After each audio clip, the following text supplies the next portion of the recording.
ठीक है ना दादाजी? दादाजी हाथ उठाइए, तालियों के साथ कहिए। कैसे? चाहे राजी होई चाहे होई नाराज, चाहो बोले चाहे राजी होई चाहे होई नाराज, भंगिया भी सब न सुन ली रउआ लाज। करे करे अख लाल कनी हमरो पखया, बांध छोड़े अपना समय नसाइले। हे गणेश के पापा बोली ना, हे गणेश के पापा हमसे भांग पिसाइला। जय हो हे गणेश के पापा हमसे भांग पिसाइला। तो देखिए गौरी मैया कहती हैं, बजाते रहिए ताली बजाइए आप लोग भी। एक बार की बात, भोलेनाथ जी ने बहुत भांग खा रखी थी, तो गौरी मैया से उनकी सखी सहेली कहती है कि देखो तुम्हारे भोलेनाथ जी को क्या हो गया है। और कहती है क्या? लाल कैले बाखिया लाल कैले बा, लाल कैले बाखिया लाल कैले बा, हो अखिया लाल कैले बा, हो अखिया लाल कैले बा। ए गौरा ए गौरा ए गौरा ई भंगिया लागे तोहर दुल्हवा कइले बा। ए गौरा ई भंगिया लागे तोहर दुल्हवा कइले बा। लाल कइले बा हो अखिया लाल कइले बा, हो लाल कइले बा हो अखिया लाल कइले बा। ए गौरा ए गौरा ए गौरा ई भंगिया लागे तोहर दुल्हवा कइले बा। ए गौरा ई भंगिया लागे तोहर दुल्हवा कइले बा।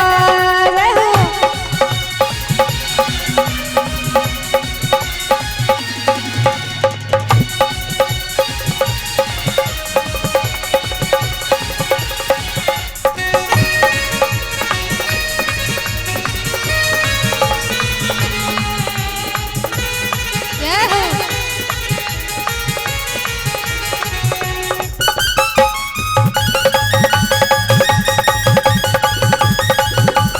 जय हो भोले, जय हो।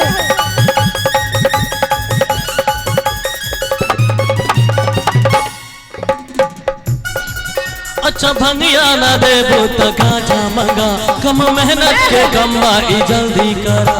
अरे नहीं भी सब अच्छा भंगिया ना देबो त गाजा मंगा, कम मेहनत के कमाई जल्दी करा।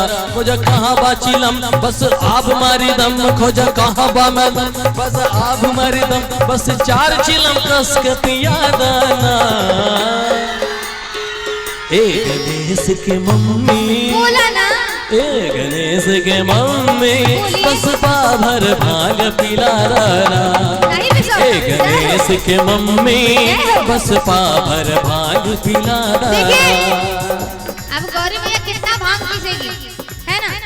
इतने कोमल हाथ है उनके बेचारे, कितना भांग पीसेगी। भोलेनाथ जी आप भी ये सब चीज मत खाइए, ठीक है?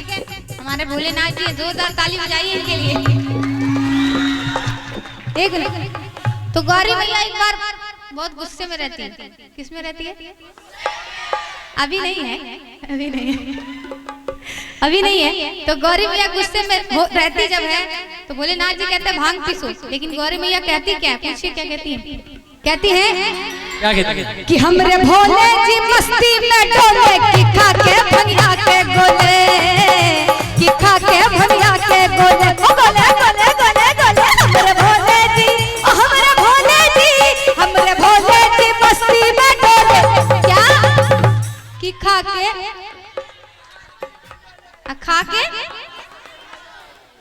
आप तो खाना खा के आए। अच्छा एक बार डांस हो जाए, डांस करेंगे?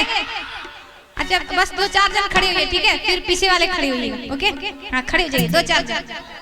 ये तो 15 हो गए भाई। उठो उठो, अरे नुनू उठो भैया, उठो, उठ जाओ, उठ जाओ। एक बार उठिए ना सर, उठिए। और झूमते हुए कैसे कि हमरे भोले जी, ओ हमरे भोले जी, हमरे भोले जी मस्ती में डोले, कि खा के भंगिया के गोले, कि खा के भंगिया के गोले। बैठ जाइए बाबा, बाबा बैठ गए। ओ हमरे भोले, ओ हमरे भोले, ओ हमरे भोले, ओ हमरे भोले जी, ओ हमरे भोले जी, हमरे भोले जी मस्ती में डोले, कि खा के भंगिया के गोले, कि खा के भंगिया के गोले। जय हो।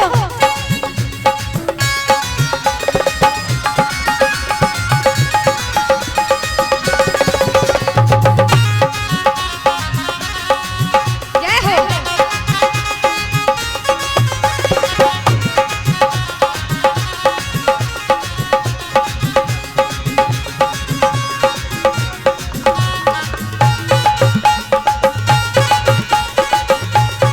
क्या बात है।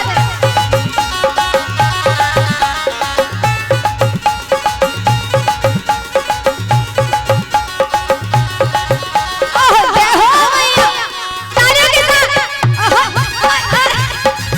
जय हो, जय हो।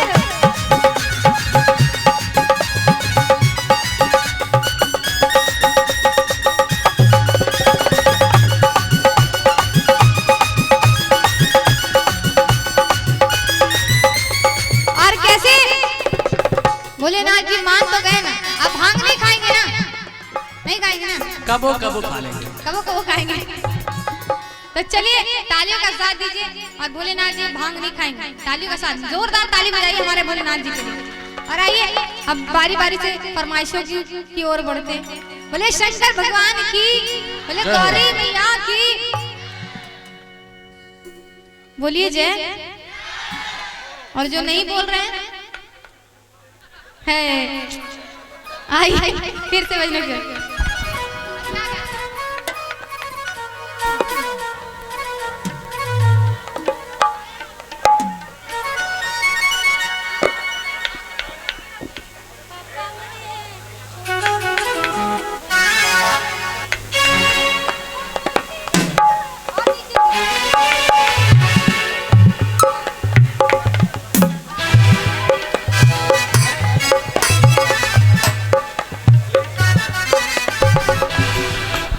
आइए, बड़ा ही प्यारा सा माहौल है।